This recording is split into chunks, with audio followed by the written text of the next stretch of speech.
ข้อที่สองไง A 有 B 怎么那么表示比较 A 有 B 怎么那么แสดงการเปรียบเทียบหนึ่งน้อยรูปบอกเราคือ A โย B จะมาหนามา A เท่าขนาด B มักใส่ในการทำทั่วไปหรือการทำหย่อนความเส้นในวงเล็บหนึ่ง A หนีโยทาหนามาตามาเจ้าใหญ่เท่าลาวบอ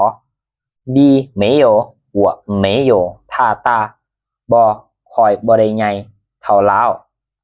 ในวงเล็บสอง A ถ้า有你说的这么好吗แล้วดีขนาดคือจะเว้าบอ B 没有他没有我说的这么好บอแล้วบ่ได้ดีขนาดคือคอยเว้าสองรูปปฏิเสธคือ A ไม่อยู่ B จะมาหนามา A บ่เท่า B A บ่ขนาด B มักใส่ในประโยคบอกเรา我的英语没有他那么好ภาษาอังกฤษค่อยบ่ได้ดีเท่าขนาดเรามาร์คไม่有笨มี那么高มาร์คบ่ได้สูงเท่าขนาดบัวแก้ว他的口语没有我这么流利เราเว้าภาษาจีนบ่ได้เรียนไหลเท่าค่อยมาที่ข้อ3 A 不如 B 表示比较 A 不如 B แสดงการเปรียบเทียบ A 不如 B แสดงถึงการเปรียบเทียบหมายความว่า A สู่ B บ่ได้หรือ A บ่ทอ B 北京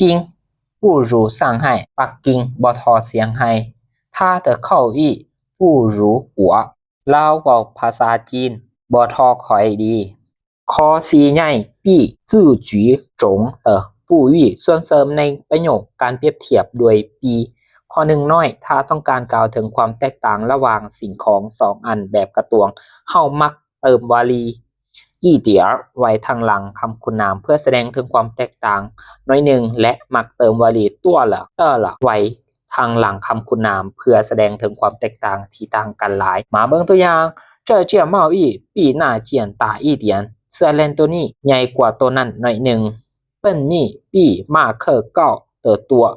บุญมี่สูงกว่าบ่อแก้วหลาย他的口语比我好多了ภาษา